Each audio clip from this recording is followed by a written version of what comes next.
Hello and welcome to the ultimate Notion tutorial for 2022. In today's video, I'm going to teach you everything that you need to know about Notion so that if you're getting started and you're a beginner, you can get the grasps and learn the software. Or if you're more advanced, you can skip around and check out the chapters below to find exactly what you're needing help with right now in Notion. But this tutorial is going to cover every aspect. I made a tutorial similar to this back in 2021, but since then, Notion has changed a lot. They've added some features, and I just wanted to make an updated, more comprehensive guide. But that video was super well received. It helped out a ton of people, and I want to do the same with this tutorial. So in today's video, I'm first going to walk you through some of the ways that I'm personally using Notion within my life and within my business. And then I'm going to start out with the easy concepts, and we're going to work our way up to some of the more challenging facets of Notion. So stick around, enjoy this video, and if you're a beginner, I recommend watching this video all the way through for the first time. If you want to come back, you can reference it, you can skip around, but like I said, if you're a beginner, you're going to get the most out of this by watching the whole thing through at least once. Notion can be confusing, but I want to be the antidote to that confusion, so I hope this video can help. All right, first, let's look at some of the ways that I am using Notion. So this is my daily dashboard. And this is how I set it up because this is how I want to see it. I want to see my tasks first, but for you, your notes might be the most important part of your Notion workspace, or something else might be the most important part. So it doesn't have to look exactly like this for you, and I'm going to give you guys the building blocks to make this look how you want it to look. Let's look at a few other examples. So over here, I have my food dashboard. This I find very useful for adding new recipes. I've got this nice form here where I can add the name of the recipe, the course type, the ingredients, the experience level that you need. But over here, you can see all of my recipes. And we've got them sorted out by wish list, so some things that I want to try in the future, and tried and true. So these are the things that I already know how to cook that I just wanted to save in my database. So if I click into, for example, Szechuan beef ramen noodles, I can open this and I can read all of the ingredients that are associated with this. I can also see exactly the measurements for the ingredients and my instructions for cooking this. So it's pretty neat. It's pretty helpful. Next, let's look at my notes dashboard. So this is where I keep my notes. And as you can see, we have another Notion form right here where I can quickly add notes. Now, this is the overview of all of my notes, but if I wanted to sort this out a little bit better, I have some different views that I can utilize here. So if I wanted to, I could sort by related person, and then it's just going to give me a list of all of the people that I've taken notes on. So these might be business colleagues, this might be family members, these might be people that I look up to that I'm learning something from. And then you can even use this search function up here. Let's say I wanted to search up notes about real estate. So I type in real estate. So as you can see, I have this one here that says tax liens and deeds. This one is a very full note, so it's a good example. But I have different headings here. There's even toggle lists so that you can hide information within these, kind of keep things nice and tidy. And you can add these big, nice images as well. So those are some of my personal use cases in Notion, and I hope this is getting you excited for what you can build in Notion. Now let's get into the actual teachings. I'm going to start out with pricing and just the settings, some of the boring stuff, get that out of the way, and then we'll actually get into the basics. And as I said earlier in this video, we'll work our way up to more advanced topics. Thankfully, when it comes to pricing, Notion is either very cheap or completely free. For most of you, you'll only need this personal plan here, which is free. So this allows unlimited pages and blocks. You can share with up to 5 guests. You can sync across devices. So most of you will be good with the free plan, which is exciting. Now, the personal pro plan, this is what I'm on.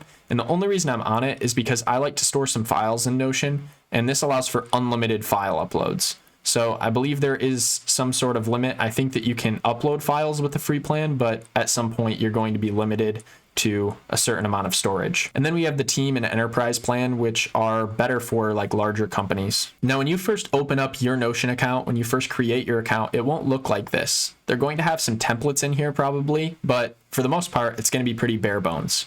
Over on the left side here, you'll see this side panel, and you can toggle it by clicking this button here. So you can open it and close it. And these are your overarching pages. So I can click this drop down here and I can see all of my pages within that page. And if I wanted to go a step further, I could see all my pages within that page. But what you're going to have here is a private section and you'll also have a shared section if you're sharing any pages. Most of you probably won't start with this. But if you have any templates in here, you can just go ahead and click this button here to go ahead and delete them, unless you want to hold on to them and keep them, which is totally fine. And starting out, you're just going to want to hit this plus button to add a new page. And this is where it all starts. This is what a blank Notion page looks like. So you can give it a name. And what I recommend, guys, is to start out with a hub, a place where you can kind of store everything, almost like a home base in your Notion account. So I like to just create like a hub, or as I have it, it's a daily dashboard, whatever you want to call it. But this is going to be like your main page in Notion that links out to everything else. That's at least how I personally set it up. Now, before we get in depth on these different block types that you can create within a page and some of the more advanced functionality of Notion, I wanted to talk about the settings first. This is going to be a little bit boring, so if you want to skip this, go for it. I'm just going to walk through all of the settings here. And as I said, if you don't have this open, like if it's just a full screen like this, you can click on these lines up here and it will open this up, and you can go to settings and members here. Now, if you go to my account, you'll see a place where you can upload a photo. And this photo was actually a custom photo that was created by a designer. I will leave a link in the description though, if you want to get one of those. Here you can change your email, you can change your name, password. If you need help from Notion, their support team, you can allow support access. Can log out here. If you want to completely get rid of everything, you can delete your account. Next, we're going to go down to my notification settings. So these are just your different notification settings that you might have. If you do have the Notion mobile app or the Notion desktop app, then you can turn on notifications respectively here. And here you can toggle between dark mode and light mode. Let's keep it in light mode for the rest of the tutorial because we started out in dark mode. Here you can choose if you just want to have your last visited page open when you start, or if you want the top page in your sidebar, which is this over here. So if I clicked on this top page in sidebar, when I close Notion and reopen it, it's just going to pull me into this daily dashboard here. The cookie settings are pretty straightforward. These are just what you want to allow Notion to track. Now, if I go to my connected apps, you can see that I've connected Google Drive, because you can actually embed Google Drive files in Notion. So that's pretty neat. I use Google Drive quite a bit, so I like to do this from time to time. I like to drop a file in and embed it within a page. You can also hit show all here, and you can connect any of these existing softwares that you already use. One of the best softwares to connect is Evernote. If you want to basically just create an instance of Evernote within your Notion account, you can import all of your notebooks over to Notion just by hitting connect here and following the steps that they've laid out. Language and region is pretty self-explanatory. You choose your language. You can choose if you want your calendars within Notion to start on Monday. And then here is the earn credit tab. So this is pretty neat. You can complete these tasks that Notion has laid out if you want to, and they'll give you credits towards a paid plan. So this is a good way to save some money on the first few months. And it's also nice to kind of just be an ambassador of this awesome application. Next, you can go under workspace and click settings. And here you can change the name of your workspace and the icon. So that's just whatever is going to show up here. So this is my Greenline Media workspace, and I have this little icon here to resemble that. And you can change that just by going into here, changing it right here. You can also change how you want your Notion URL to show up. So if you want to share your Notion pages with people, it will show up as greenlinemediasolutions.notion.site, because that's what I have typed in right here. This may be limited. It might not allow you to set certain domains if they're already taken. Another nice feature here is the export content feature. So if I hit export all workspace content, I can export it as HTML or Markdown. But for PDFs, you need the enterprise plan. That's a good way to kind of back up your Notion account and make sure that everything is saved. You have all your data. The members tab allows you to see all of the members within your account. So if you do have the team plan and you want to share with members, you can do that. You can also toggle over here to see which guests are allowed in your Notion account. Guests have fewer privileges. I find that most of the time for what I'm doing with Notion, you only need the guests feature. You don't really need members unless you have a full team in Notion. Next, go down to plans, and this is where you can upgrade your plan or downgrade your plan. It's nice that it's right here. I like that they just put it right in the settings. Very easy to find, very easy to toggle. You can change from pay annually to pay monthly, whatever you want to do. I'm not going to go into billing, but that will have a history of all of my invoices with Notion and some of my personal information related to billing. Under security and identity, you probably won't need to mess with this stuff. A lot of this is just enterprise level security features to make sure that your Notion workspace doesn't get hacked by somebody getting into one of your members' accounts. And then we have integrations. So similar to the My Connected Apps tab, you're going to be able to connect with third parties. So there are some third parties that work really well with Notion. As I showed you earlier, Notion Forms. Automate.io allows you to connect with pretty much any app out there that you can think of. Same with Zapier, if you've heard of Zapier. But for starting out, you probably won't need to connect with these integrations. I have a full video on integrations if you want to watch that and see how to connect to the API. I will have a link to that in the upper right-hand corner. All right, guys, I've got to admit, that was so fun going through the settings. Not really. I'm looking forward to getting into the actual teachings now, so let's do it. So we'll start out with this daily dashboard that we created. Again, if you want to create your own daily dashboard, just hit add a page and you can give it a name. I'm going to delete that other one. So let's give it a name of Hub. So this is going to be our central point within Notion. If we want to link out to other pages, this is kind of going to be our home page. That's a good way to think about it. Now, once you have a page, you can start changing the look and feel of Notion. I like to add an icon to each of my pages because, as you can see right now, it just has this very boring paper icon. And if you add icons to all of your pages, it just makes them look so much nicer. So if you add an icon here, you can choose from all of these emojis, or you can even upload an image or a GIF if you want a moving image here, which is pretty neat. And there's also an option to link an image. So if you just want to paste a link to an image here, that will pull it in and it'll add it to your Notion workspace here. I'm just going to choose from these emojis for now. Let's just go with the grinning face. And then if you hover underneath that icon, you can also add a cover. The cover, you can reposition, drag it around, and it's just pulling in this default cover. But if I hit save position and then I hit change cover, you'll see that Notion has a gallery of default images that you can use. So they have colors and gradients that you can change to if you wanted to, or they have these beautiful NASA pictures. They've got the Met Museum in here, and you can also upload an image similar to how I showed you with the icon, or add a link to an image. But they also have an integration with Unsplash, and Unsplash is a royalty-free image gallery. So if you click on this, you can search for pretty much any image that you want, and it will give you a bunch of images on that topic. So if I wanted to type something like plants, as you can see, it's just going to pull up a bunch of plants. So let's go with this one. That's pretty cool. I like that plant. Drag around to reposition and save position. Now, as I showed you earlier, you can go into settings, then you can go to my notifications and settings, and you can change the appearance here from dark mode to light mode, but you can also just hit Command Shift L, hold that down all at once, and you can toggle that way as well, which is pretty neat. It's a pretty quick, easy way to toggle. Now, if you hover over the top right corner here, you'll see these three dots, and these are going to be your page settings. So if I click into here, I can change the page to small text. So that's just going to add smaller text, but you're going to have a little more space to work with. Or you could even go full width so that it fills the entire page. Because right now, if you're not on full width, it's just going to have margins on this side, and all of your content will be in the middle. You can also change the font style. They've got a default font. They've got a nice serif font. And they've got mono.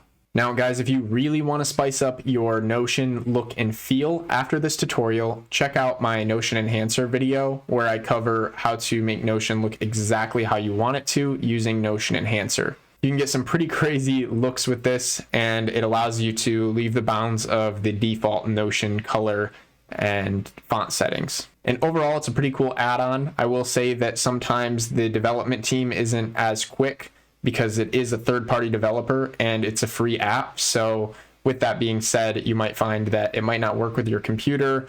You might have to talk to the development team, but overall, it's pretty neat if you want to check that out as well when it comes to look and feel for Notion. Now let's talk about the different text types that you have in Notion and the different ways to edit text, because text is at the core of this. You're going to need to fill your pages with text to make them useful. You're going to need to write notes. You're going to need to maybe add some headings, some lists, some basic to-dos.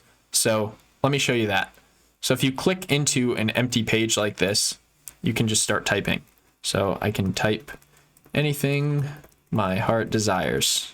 And if I highlight this text, it's going to pull up this toolbar right here that's going to give me some options. So I've got this button right here, which allows me to change this text into a heading 1, or if I wanted to, I could turn it into a heading 2, a heading 3, I could turn it into a page. There's lots of things that you can turn it into here. You can also style it. So if I wanted this text to be bold, whatever's highlighted will go bold. So if I just wanted to bold heart desires, I could unbold that.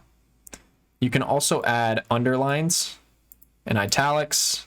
You can add a strike through. You can mark something as code. So this is pretty nice if you're just trying to share some code with someone and you want to differentiate between what the code is and what you're typing. Here you can create an equation. So that's going to format it a little differently. You can also change the text color or the text highlight. So you've got colors here. You can select between them. So orange or blue, whatever you want really.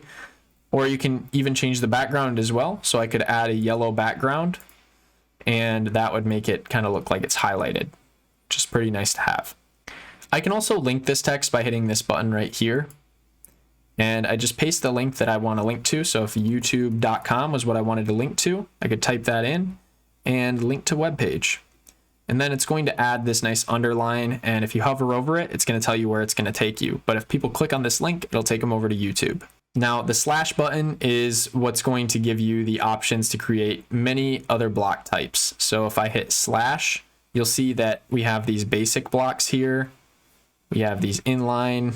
We have these databases. There's tons of different blocks, and I'm going to get into all of these. But let's start out with some of the other text features that you can use. So we could type in heading here, and then if you hit enter on the one that you want, or you can arrow through the ones that you want, you can select if you want a big heading or a smaller one, and that will allow you to type out a title.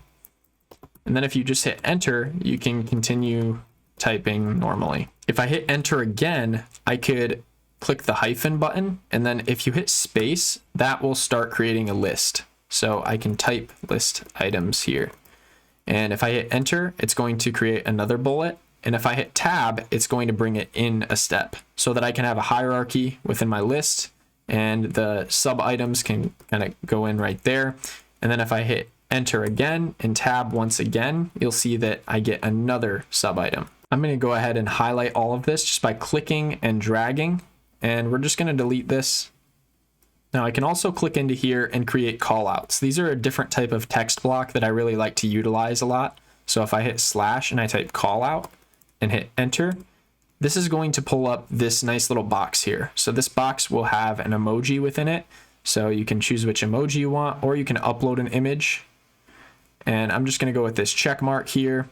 And then if you click on these 6 dots on the side and you go to color, you can change the background color of this. So let's just turn it to gray and you can type something here. This works just the same as any other text. I can highlight it and I can hit the bold button, or I can hit Command B or Command I if I want to make it italic, or Command U if I want to underline it. So those are some useful shortcuts.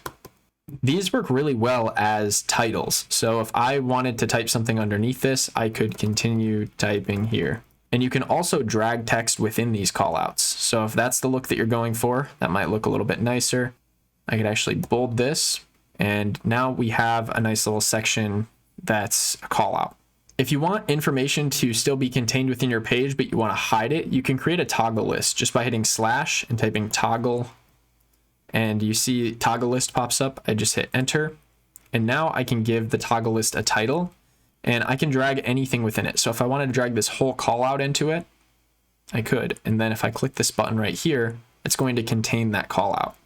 It's also going to contain anything else that I want to drag into it. So let's just say I wanted to drag some more items, just drag that in. And as you can see, it gets added to this toggle list. Toggle lists can also come in the form of headings. So if I hit slash heading 1 toggle, as you can see, this is actually a newer feature that they've added. So if I click on this, it's going to allow me to add a heading here, and then I can add information within a heading. And toggle lists can also be edited. So you can make them bold or italic or underlined. You can change the color of them as well. Let's talk about some of the other block types within Notion. So again, we're just going to hit the slash button. And then you can scroll through all of these blocks and experiment with them yourself. But for instance, we could add a to-do list in here, and I could type out a to-do, hit enter, and it's going to give me the next to-do here. And when you click on that, it's going to cross it out for you, which is pretty nice. I like the way that looks. So you can just add a quick to-do list just like that. And it's also good to note that you can open and close a square bracket, and that will create a to-do as well. You can create simple tables using this block right here. So these aren't the same as databases, which we're going to talk about later, but these are just simple visual tables. And they come with some pretty neat features. So you can click this button right here if you want to fit it to the full width of the page. That'll just span it across the entire page.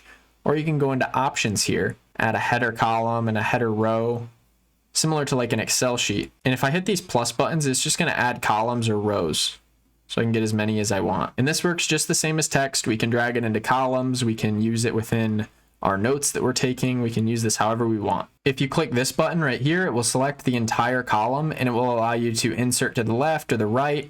You can also make this the header column. You can change the color of the column, which is nice. Make it look a little bit personalized. I can clear the contents if I wanted to. It's also nice to note that you can create number lists as well, and these work just the same as bullet lists, which I showed you earlier. You can create toggle lists too. You can add quotes on your page, so that's pretty nice. This is just a different way to add text. And you can change the color of these ones as well. You can also add dividers, which are pretty nice. If I click on this, as you can see, it just adds this nice light little divider. And if you want the shortcut for this, it's just to hit the hyphen button a couple times in a row. So 1, 2, 3. Yeah, just 3 times, and it's going to create a divider for you. Now let's get a little bit more practical here. This all is fun and good, and it's nice. It all looks pretty nice, but how can we make this a little bit more organized? How can we add columns here? Because so far, as I've showed you, you can just type and then hit enter and then type and hit enter and type, and you can continue to do that. But what if you wanted like some content over here, or you wanted to add some columns? Well, you can do that as well. All you have to do is drag these blocks. So we have this block up here. I'm just going to drag this block to the side of it. And as you can see, that blue line there is going to indicate where this is going. So if I drag it until I get this little blue line on the side, it will create a second column. So now this is still in its own column. It's below these two. But if I wanted to drag it into one of these columns, as you can see, I can do that. And now we've got that blue line indicating that it's going into the left column, or we could drag it into the right column. So this is pretty nice if you're trying to just make your pages look a little bit better, a little bit more organized. And oftentimes I like to utilize columns within my pages. If you want a lot of columns, I recommend going up to the corner and changing to full width. And that way you can add tons of columns. I'm just going to duplicate this a couple times. And as you can see, I can drag it over and we can create as many columns as we want. And then we can type underneath. I'm just going to paste some lorem ipsum into these columns so that you can see what they look like in action. I can even click on this button right here, and I can change it, like I showed you earlier, into a heading, or let's say a call out maybe. And now we have a very nice looking organized note here. And let's say we wanted to add an image to these columns. So all we would have to do is hit / type image, hit enter. And now we can either upload an image, embed a link, or go over to Unsplash again and find some more plants. Pages are what really make Notion super powerful, pages and databases. So if I click page, as you can see, it's going to open up a new page. And this shouldn't confuse you. For me, it did confuse me when I first started. I was like, okay, I'm in a new page now. Where did my other page go? How does this work? But as you can see up here, they have a breadcrumb that tells you exactly where you are and where you were. So if I go back to Hub, as you can see, we have this untitled page here. So that's the page that we just created. So I can click into that. And as you can see, we're back on Untitled. So I can actually give this a name, and I could continue with this page however I wanted to using the different blocks that we have. And if I go back to my hub, I always have that page right here, and I can drag that around. I can put it in a toggle list. I can really do whatever I want with this. And if I click on this button over here, you'll see that it's contained within my hub. Now, I can also change the icon of this, and I can add a cover photo, just like I did with the last page. And you can create pages within pages. So if I hit /page once again, I can do this as many times as I want.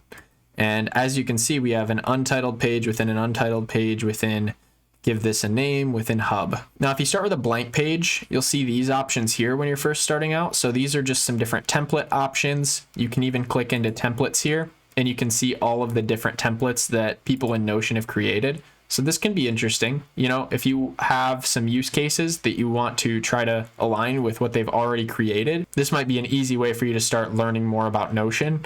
As you can see, if you're an engineer, maybe you'd go into here. So as you can see, that has a nice to-do database. I'd hit use this template, and then boom, it gives me this template right here. And we'll talk more about these databases in a minute here. You can also turn this page into a database of your choosing if it's blank, as I said. So if I was typing something, you wouldn't be able to get that option back unless you got rid of that text and then hit backspace on that first line. And then you'll get these options again. But you can choose from table, board, list, calendar, gallery, or timeline. These are the different database views. So they're all databases. They all contain data. They all contain pages, but they're just different ways to view the data. I'll talk more about databases in a moment. I just have a few more things to cover with pages. So when you create a page, you can go up to these settings up here. And as I said before, you can change all of these styling things. You can also customize the page if you want certain things to show up or not, like comments, because you can add comments on a page, and I can add different people within my workspace, or I can mention a certain time or a date that I want to be reminded of, or I can even link to a page within my Notion account. You can also add file attachments right here. So these comments will live within this page, and you can change how you see these by going to the customized page, for instance, and for page comments, you could change that over to minimal or default.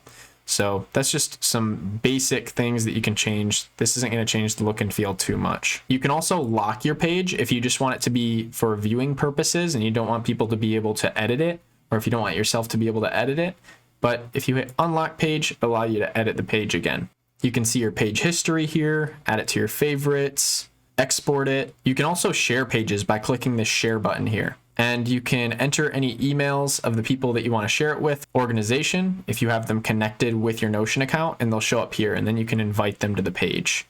And that will show up as a shared page within their account. So if you want to be able to share this page by sending people a link, you can copy this link here and just send people that link, and they will be able to see your Notion page live. But don't worry, they won't be able to edit it, even if your page isn't locked, if you just have this off. And you can turn comments off. You can turn duplicate off. This is going to allow them to duplicate the page into their own Notion workspace. It'll have a duplicate button, but they won't be able to edit your page directly. It's just going to make a copy of it for them. If you want to allow this, Google will try to rank this website for you, but you will need to do some SEO work within the page. So it may not show up unless it's a very unique keyword. Next, let's talk a bit more about block types. There are a few other block types that I want to mention to you guys before we move on to databases. So as you can see here on my daily dashboard, I make use of some interesting block types. The first one is the synced block. And this is a synced block, and you can tell by this red border around it. And what this does is it allows me to put this content anywhere that I want in Notion. So I'm on my daily dashboard right now. Boom, just went to my food dashboard. And as you can see, the synced block is still here and it still looks the same. Same with if I go over to my notes dashboard and I scroll down. As you can see here, still the same. And we also have all of my pages over here in a synced block as well. One of the other cool features is this template button. So if I click on this template button here, it's going to create a new dashboard page. So let's click that. So what that did was it created a new dashboard, as you can see down here. So I have the icon for this as this plus button, because that's just what I chose as the default for when I have a new dashboard created. But I can change the cover image, and I can also change this if I wanted to. So if I wanted to make this dashboard something like books dashboard, I could change this image here to books. And underneath this capture and create, I could add a database here, which we'll talk more about databases later. But basically, as you can see, this has the same structure as like the notes dashboard: capture and create, utilize, archive, and track. If you guys do want to go more in depth on this system that I have set up, like this capture and create, utilize, archive, and track, this is called the Notion Your Way system. I'll have a playlist linked in the cards in the right corner. But that's essentially what the template button and the synced block do. Now I'm going to show you how to create this menu for yourself if you are curious how. We're going to add a new page, and we're going to call this the home page. And then underneath that, I'm going to create a few more pages. So I'm going to hit slash page, enter. And this page might be about. And then if I go back here, let's do another slash page services. So I'm just imagining this as like a website menu, slash page contact. Now I have all of these pages, and I'm also going to link my home page. So for my home page, since I'm on my home page, I'm just going to hit slash, and I'm going to type link, and you can click this link to page button. And then I'm going to find my home page, and we're going to drag that to the top. Now, because we've created this linked homepage, it's going to create this backlink here. If you don't want to see that, you can click on these three dots in the upper right corner, and you can go to customize page. And where it says backlinks, you can click this button and turn it off. Now I'm going to add some icons for all of these pages. So now we have all of these pages set up. And if I wanted to turn this into a synced block so that we could have that menu on this about page, this services page, and the contact page, all that I would do is come down here and hit the slash button and then type synced, and you'll see synced block pop up. Click that. And then we're going to highlight all of these pages and we're going to drag them into our synced block. So now these are in a synced block. And if I click on this and I hit copy and sync, I can head over to my about page, paste it here, click services, paste it here, click contact, paste it here. And now we have a universal menu that takes us between all of our pages, and it's the same on each page. I could also utilize the template button to quickly add a new page. So if I click out of this synced block and I type slash template, you'll see the template button pop up. You can hit enter, and with the template button, you don't just have to use this with a synced block. You could use this anywhere in your Notion account, but I'm just going to call this new page. And inside of this template, I'm going to type slash page, hit enter, and we're going to make the icon for this, like the default icon, just a plus, and we're going to paste our synced block here as well. And then I'm going to go back to the home page where I had this template button. Now, for some reason, this still says add a new to do, but I'm just going to hit this configure template button, and we're going to do add a new page. Then we're going to drag this add a new page template into the top of this synced block. So now, no matter what page we're on, we can always add a new page by clicking this button. And then I can reorder it and I can drag it around, but it's automatically going to have this menu on top. And I can quickly give it a name, and I can change the icon. We could add another new page, give it a name, and we could give it an icon, and then drag that. So that's how you use synced blocks and template buttons. Now let's look at some of these inline block types. This one says mention a person. So if I click on this, I can select a person. Let's type Drake. And if I click that, it will actually notify him that I'm referring to him on this page. And I can also hit slash and I can type reminder. This will allow me to insert a reminder or a date within the text. And you can use plain text for this. So I could write something like tomorrow and hit enter, and it's going to be formatted to tomorrow. It would notify me. And since 1 day from tomorrow has already passed, it's going to be red, signifying that it's overdue. You can also mention a page. So let's just say home, and that will do basically the same thing link to page does. And finally, one of my favorites, you can insert an emoji. And the shortcut for this is just the colon. So if I hit colon and then I type in something like smile, it's just going to pull up all of the smile related emojis, and I can hit enter on the one that I want. You can also embed different types of media into your Notion page. So you can embed images from a link or an upload, web bookmarks, which are going to be these little cards that give you a visual bookmark of a website. So think of when you're on Facebook and you paste a link or something like that into your status, how it gives a little preview. That's what that will do. You can also embed videos by link. So if I hit video and then I pasted the link to a YouTube video, it would put the video right here inside of Notion. There's also audio embeds if you want to link to something on Spotify or SoundCloud.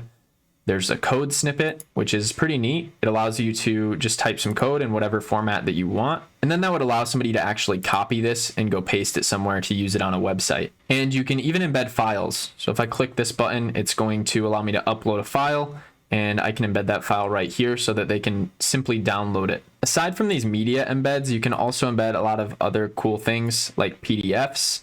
So if you wanted to show the full PDF inside of Notion, you could do that. You can embed a Google Drive document. If you want to be able to see a full Google Sheet or a Google Doc right here in Notion, you could do that as well.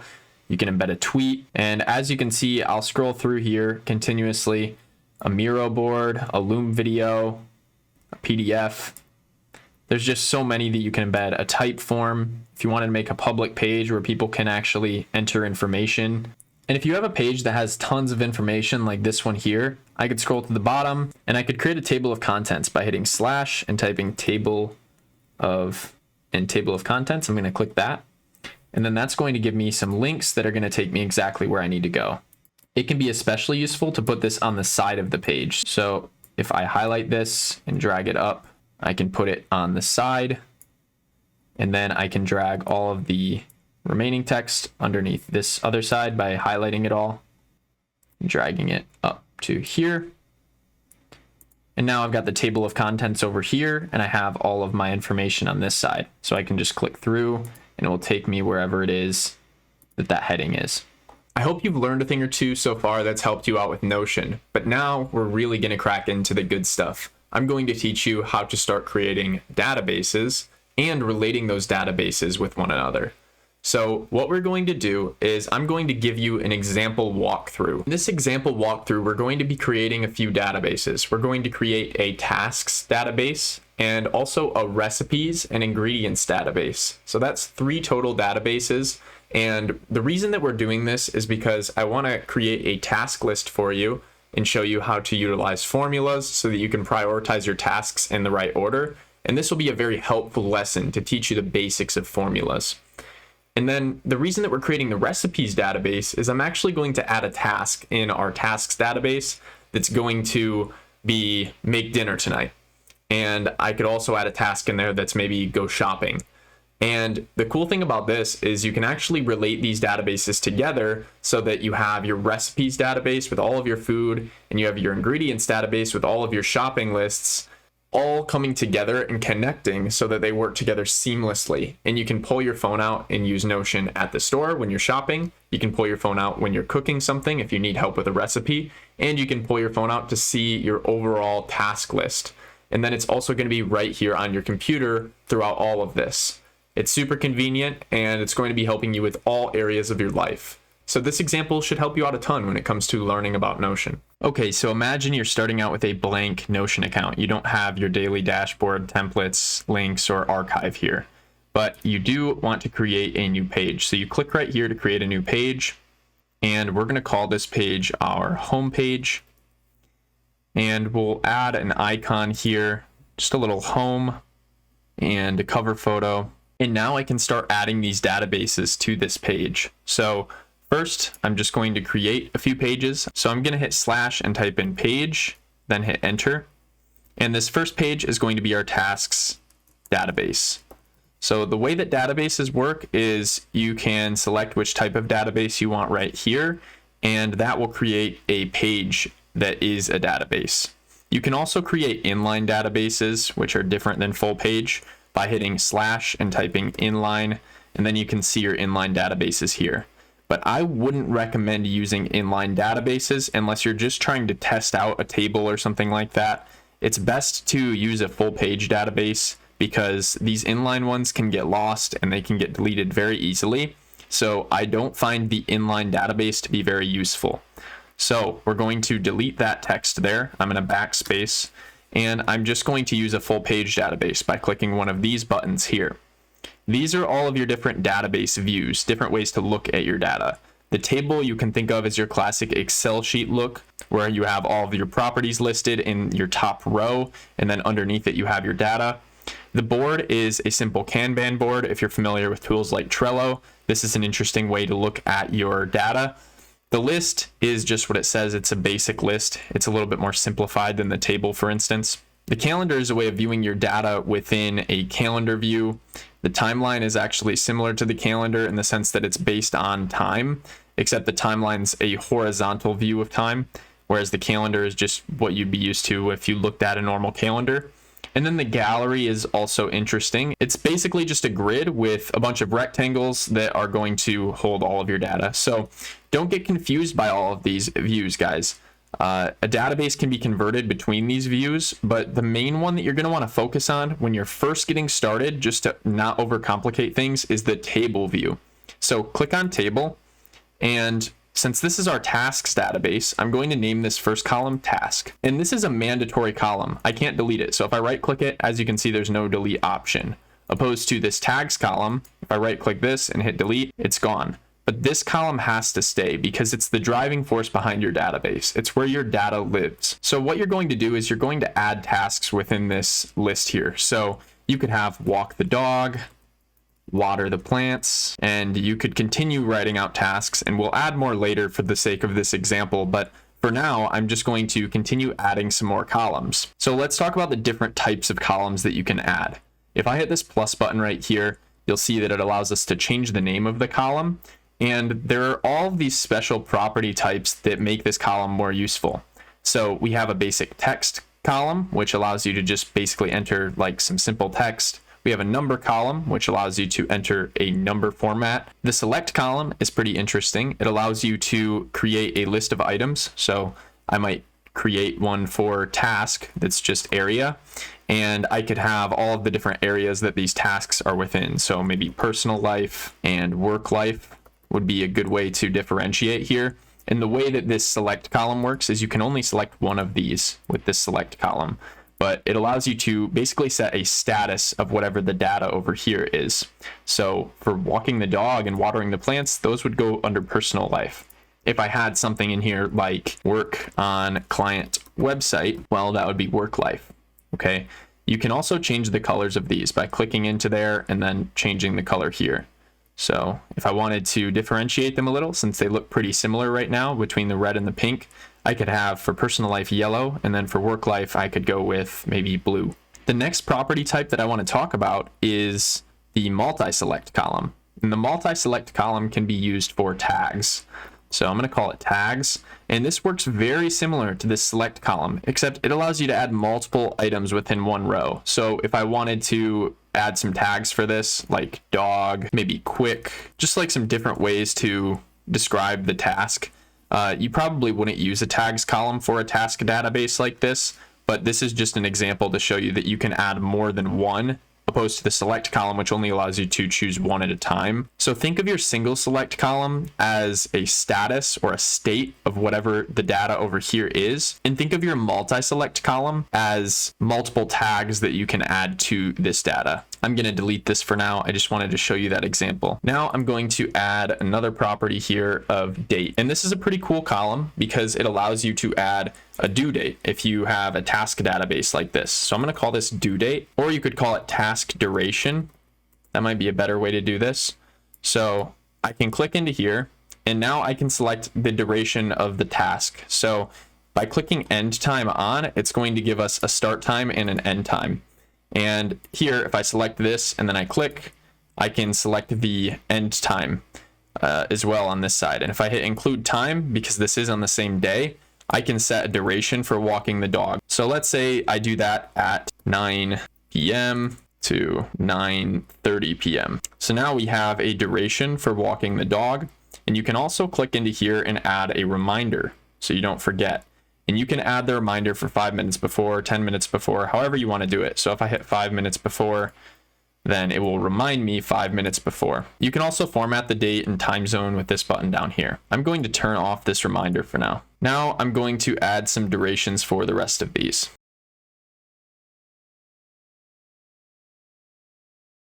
There we have it. So as you can see, you can add a task duration within the same day, or you can add it over a span of multiple days. So for this one here, I have February 18th to February 23rd. The next property type that I want to show you is the person property type.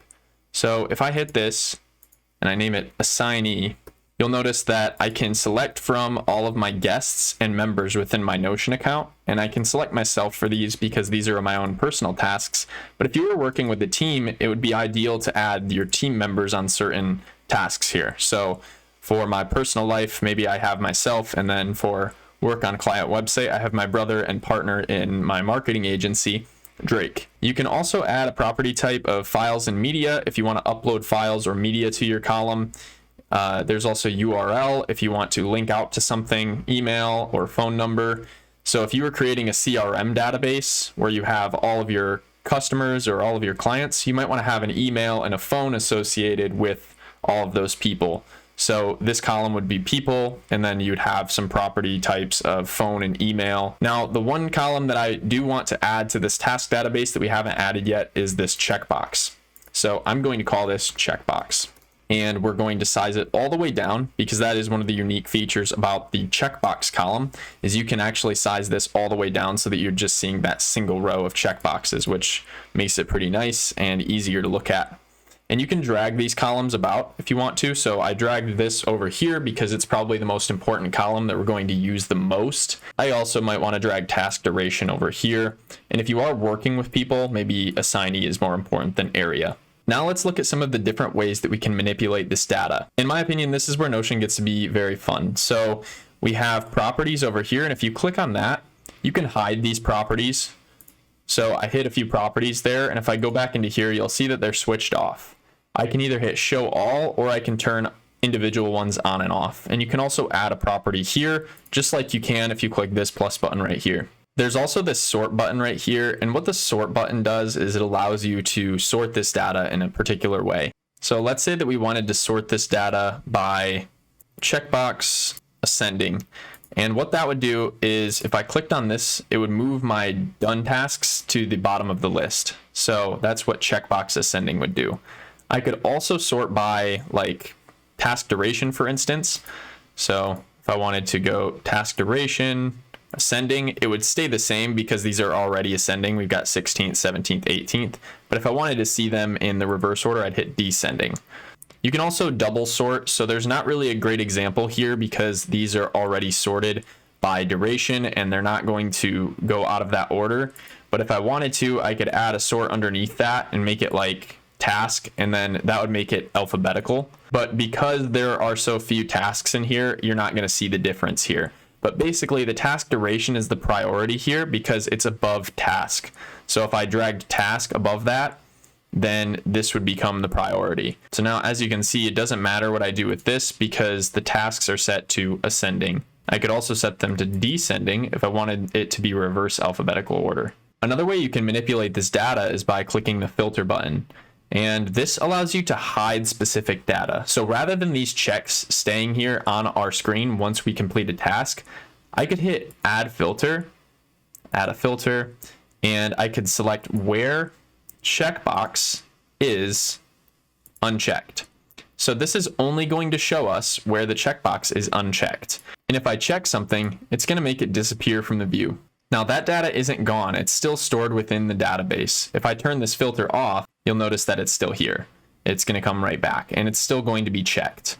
So that is just a way to change how it visually looks. It's not going to actually delete things out of here with the filter. This group button will allow you to put things into different groups. So if I wanted to have a list of my personal life and a list of my work life, I could go to group by, area, and now, as you can see, we have personal life and work life, and these have turned into toggle lists. So now everything that's personal related I have here, and everything that's work related is down here, which is actually a very good way to use grouping because you can separate out personal from work, and it draws that line and allows you to have some nice work-life balance. I'm going to turn this group off for now, and now we're going to talk about adding views.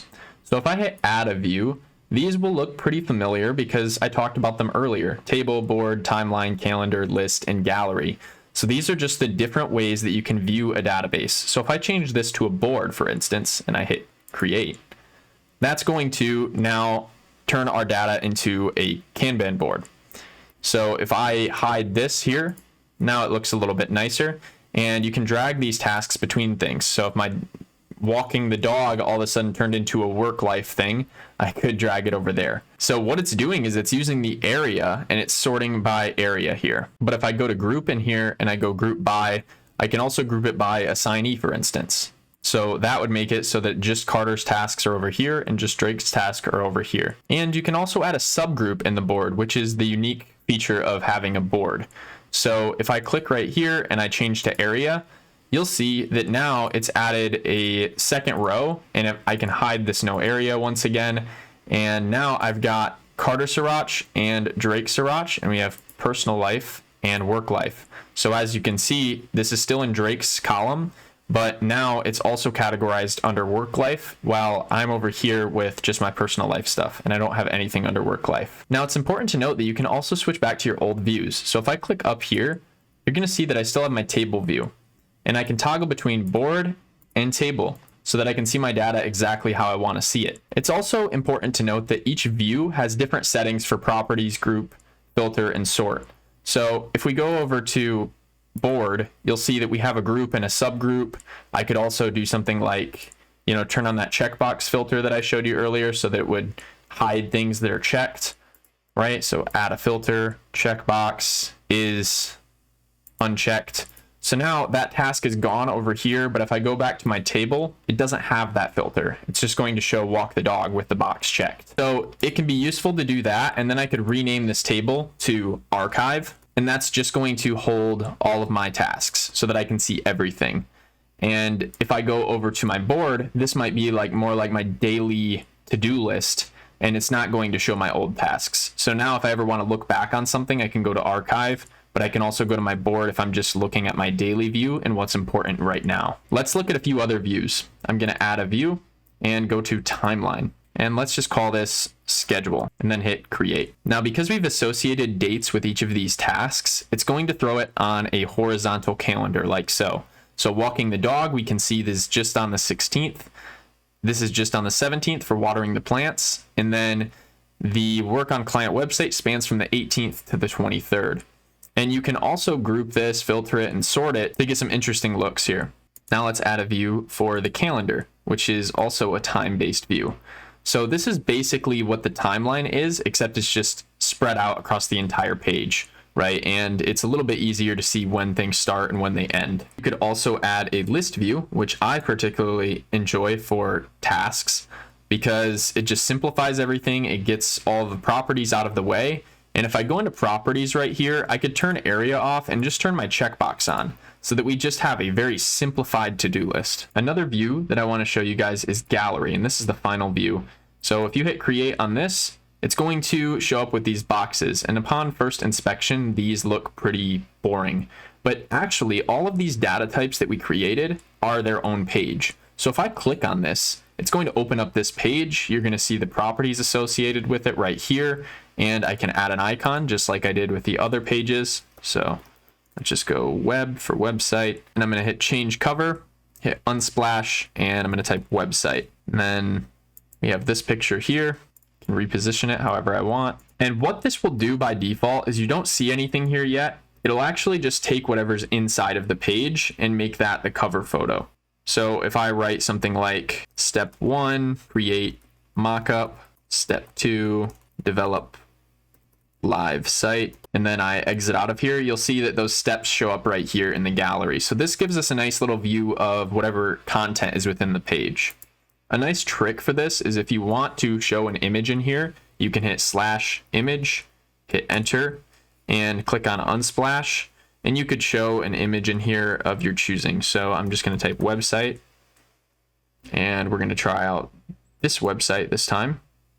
And now, as you can see, that will show up in there. I can hit reposition to drag it wherever I want and save position. The gallery also has some unique settings under properties. So if I go to properties here, I can change the card preview to page cover, and that would actually pull from the top page cover. If you remember right, we set that to this.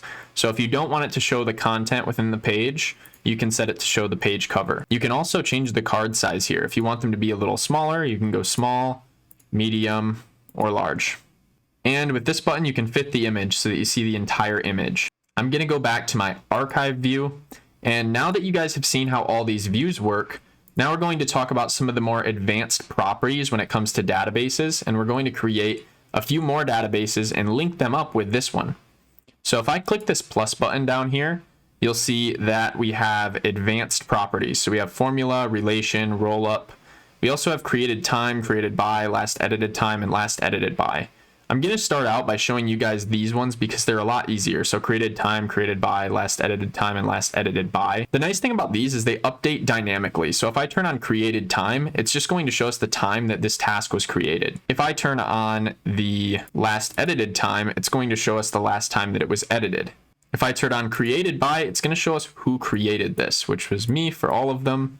So it's going to have my name in there. And finally, if I go down here to last edited by, it's going to show me who last edited it. So if you're working with the team, you can see who last edited something and also who the original creator was. I'm going to delete these now that I have that out of the way. You guys have seen how that works. Now I'm going to show you an example of how to use formulas to prioritize your tasks better. So we're going to create a few more columns. They are just going to be single select columns, and I'm going to call this one impact so that we can measure the impact of a task. I'm going to drag it over here, and I'm going to call this next one difficulty so that we can measure the difficulty. And this is going to allow us to add some impact and difficulty measurements to change the prioritization of these tasks. So impact might be, is it low impact, meaning is it not going to do much? Is it medium impact, meaning it might do something for us, it might do something towards our goal? Or is it high impact towards our goal? If it's high impact towards our goal, that means it's the most meaningful and it's getting the most done. We're also going to add those. I'm going to delete this one out of here. We're also going to add those to the difficulty column. So is it low difficulty, meaning is it an easy task? Is it a medium task? Is it something that's a little bit easier? Is it something that's kind of like a mid-level difficulty? And then we're also going to add high. So high would be the most difficult. So now we have those stored in our impact and difficulty columns. And what I'm going to do is I'm going to add a few more tasks here, and then I'm going to fill out impact and difficulty so that we get a nice idea of what's impactful and what's difficult.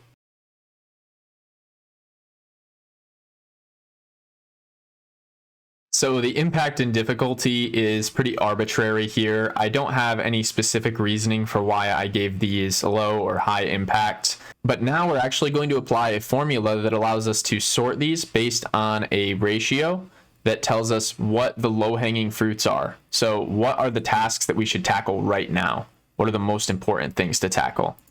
Let's also fill this out. Now you're going to add a formula property. And formulas can do a lot of things, but for this formula, I'm just going to show you guys how you can turn these pieces of text into number values. So low, medium, and high, we need to add a score to this. We need to attribute a score to this so that Notion can do some math to figure out what the most impactful yet least difficult thing is. And it's going to put that at the top of the list. So we're going to call this one impact score, and we're going to click into here. And when you see your formulas, the first thing you're going to see is the properties. So these are just all of our properties that we have up here. And you can select these and you can make them interact with each other to do different things. We have some constants here, which allow you to take advantage of some of the universal math numbers that we're used to. We have operators. If is a very useful one that we're going to be using right now. And we also have like some math operators, some other logical operators here. And then we have functions like concate and join. And these allow you to put different pieces of text together or take them apart. This length one will tell you how long a piece of text is, how many characters it is. Format allows you to convert a value into a piece of text, whether it's a number or a true or false value or something like that. And there are a few more in there, but maybe I'll make a video one day just covering each and every one of these, because this video would probably be hours long and it would just be about formulas if I made that video today. So instead, I'm going to show you how to use one of the most popular operators, which is the if operator. So what I'm going to do is hit if, and then I'm going to go up to impact, because remember, we're trying to define a number out of impact. So if impact equals, and then I'm just going to type in quotation marks, low, then a comma, 10. So what that is saying now is that if impact equals low, then make it the number 10. I'm going to add another comma, and then I'm going to define the next impact, which is medium. So if, and then we're going to enter the property impact equals medium. And this is case sensitive, so be careful with that. Make sure that you are on the right casing. The M is capital here, so that works. But if it was a lowercase, it actually wouldn't work. Then 20. Now you've given an impact of medium a score of 20 and an impact of low a score of 10. So now we've given low impact a score of 10 and the medium impact a score of 20. I'm going to add one more comma. I'm going to add a space, and then I'm going to type if property impact equals quote high, closing quote, then 30. So now we've got low is 10, medium is 20, and high is 30. And then we have to add another argument here. So if it's anything else, it's 0. So that's how you would type that out. And then we have to close up these parentheses. We have 1, 2, 3 parentheses that we need to close. So I'm going to hit 1, 2, 3. And now if I hit done, you'll see that this translates over. So impact here is low. So the impact score is going to be low. Again, we have low, 10. Here we have high. So that's going to pull in an impact score of 30. And then here we have medium and high as well. So respectively 20 and 30. So now we're going to create this same formula for difficulty. If I hit this plus button, I go into formula, we'll call it difficulty score. So for this difficulty score column, we're actually going to do the same thing that we did for the impact score. Nice thing about this is you can get some practice. So if I write if and then open parentheses prop, we're going to select difficulty equals low. I have to put that in quotations. So if prop difficulty equals low, then 10, comma, if prop difficulty close equals, and you have to do 2 equals. I don't know if you guys have realized that, but I've been putting 2 equal signs for this because that's how the formatting should work for this. Medium, comma, 20. And then finally, if difficulty equals high, then 30. If something else, 0, close it off with 3. 1, 2, 3, hit done. Now you'll notice that we have difficulty scores for all of these. And because there's not a high difficulty for all of these, there's no 30s in here, but there's 10 for low, 10 for low, 20 for medium, and then another 2 10s that represent that we had a low score here. Finally, we're going to create one more formula column, and this is the one that's going to bring all of the magic into this. So I'm going to call it formula, and we're just going to call this impact to difficulty ratio. And this is what we're going to sort by. And for this one, I'm just going to click my impact score and we're going to divide by difficulty score. And now I'm going to hit done. And as you can see, this is going to spit out a number for us. So all of these have a ratio. This one is a 1-to-1 because these are both 10. So 10 divided by 10 equals 1. And down here we have a 1.5, 30 divided by 20, 1.5. Down here we have a 3, right? So a really high impact with a very low difficulty. Now I'm going to hit the sort button and add a sort. We're going to sort by our impact to difficulty ratio, and we're going to make it descending. So now it's going to show us in order the highest impact to difficulty ratio to the lowest. So in essence, what this should do is it should give us the order in which we should do the tasks. Now, these are out of order because I have pretty arbitrary impact to difficulty in here. But if I wanted go shopping for groceries first, I could also make that the day before, make it the 15th, for instance. And I could go into sort here and we could add sort. And let's just add a sort for task duration, drag that above the impact to difficulty ratio, keep it at ascending. And now, as you can see, this gives us a nice order to go by. So go shopping for groceries, and then cook dinner, and then water the plants, walk the dog, and then finally work on a client website. So these aren't going to be completely in order, but that's because now we're sorting by the task duration first. We're making that the priority so that task duration has precedence over the impact to difficulty ratio. So if you have time-sensitive tasks, it's going to look at the task duration first and make that the most important thing. Now we can actually hide these. And in the future, as we add more tasks and we fill out this basic information about them, they're going to sort themselves. So maybe we add in here, read for 10 minutes. I can add an impact score. So how impactful is this towards our goals? Well, let's say it's medium. Let's say that difficulty is low and task duration or task day is the 17th. Now it's going to put read for 10 minutes above these because the impact to difficulty ratio is higher than these other tasks, and the task duration / due date is set to the 17th, whereas the work on client website is set to the 18th to the 23rd. And as I change these different metrics here, it will actually move these things around. So let's say that this was supposed to be done on the 15th. Well, that's going to move it a lot further up the to-do list here because we're getting to the point where we're overdue on this. I'm also going to add a bookcase icon here or some stacked books. Now let's imagine that this cook dinner and this go shopping for groceries, we wanted to add some more useful information here. So for instance, we could see the ingredients that we need to go shopping for in a column, and we could also see what we're cooking for dinner here, and those could be related to each other. So if I go back to my home page, as you remember, we created this tasks database. I can click into here and I can add an icon. So let's just add that check mark. And now I'm going to go back to the home page, and I'm also going to create a recipes database. So I'm going to hit slash, click page, and we're going to call this recipes database. And for the icon, we'll just go with a caret, and we're going to select table, and we're going to call this recipe. I'm going to delete this.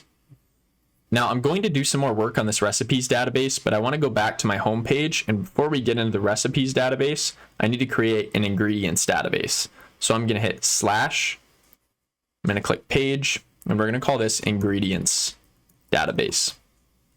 I'm going to click on the table here, and we're going to call this first column ingredient. We're going to delete these tags. So you can kind of see the trend here. Whatever the database is focused around, that's what you want to make this mandatory name column. So ingredient, recipe, task. Let's make the ingredients a shopping bag. Now let's go back to the home page and start entering our recipe here. So our recipe that we're going to cook for dinner might be something like spaghetti and meatballs. And if I open this up, hit add icon, I can find the spaghetti emoji, and now we've got spaghetti and meatballs. And down here, I can add the ingredients. So pasta sauce, spaghetti noodles, meatballs. And obviously I can go in depth here. I can add the exact amount. So 1 box, that would actually be for the noodles. 1 jar, 6 meatballs. If we go even further down here, we can add instructions. So for instructions, we might put something along the lines of boil water. Step 2, add pasta. And obviously I would want to go more in depth on this, and I'd want to add more details. And I'd probably want to work on my instructions because this is a bit unclear as to the order that you might want to do this in. But if I highlight this and hit Command B, we can make that bold. Command B on ingredients as well. So now we have some nice little titles. And if you wanted, you could also turn these into heading 3s or something like that, just to give you a better look at what's important. So now we've got a recipe within this page. And if I wanted, I could also add a cover. So let's just do spaghetti, click on that. So now we have a full recipe page. But if we wanted to associate this with our ingredients database, we're not going to be able to just directly associate these ingredients here. We're going to have to add a property. And when I hit add a property in here, I'm going to select relation. And now I'm going to select a database. And we're going to type in ingredients. And I'm going to click on that ingredients database that we created and then hit create relation. We're going to give this a name of ingredients. And once you have this ingredients relation set up, we can go back over to our ingredients page and we can add the ingredients. So let's say pasta sauce, meatballs, spaghetti, noodles. And I'm going to change the name of this column that it's automatically created for us, which is relating this database to our recipes database. I'm going to change this over to associated recipes. Now let's head back over to our recipes database. Now we're going to relate the recipe to this cook dinner item here. So if I add another column, go to relation and select database, I can type in recipes. And I'm going to click on recipes database. These are other recipes pages that I've created in the past, but this is the one that I created in this tutorial. So that's the one I'm going to use. I'm going to hit create relation and we're going to call this recipe.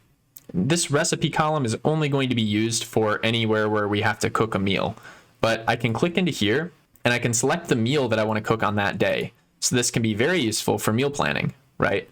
So now I see, okay, I'm gonna have to cook dinner and that is my recipe. Now, if I click this button right here and go to property, roll up, now I can name this ingredients and we can click right here, select relation, recipe, and under property, we're going to go to ingredients. So now it's going to show us the recipe and all the ingredients necessary to make this meal. I can also add the recipe to my go shopping for groceries list, and that will automatically pull in all of the ingredients. The nice thing is if I wanted to go shopping for groceries and then maybe I wanted to cook lunch as well, I could create a cook lunch, and that is going to be like a sandwich. Let's fill this in. So instead of having to retype all of this information every time I have a new ingredient, I can just copy it, hit Command C, and then I can go up here and I can click on templates. Here I'm going to click new template, and we're just going to call this new recipe. And then I'm going to paste the ingredients and instructions down here. So ingredient 1, we're creating that template, right? And just paste that over all of these. And for instructions, we might just set it to 1, 2, 3, 4 by default. And then I would click out of here, and now we have this new recipe template.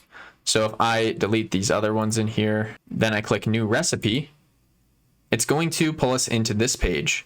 And if I wanted to add my lunch recipe in here, I could add French dip.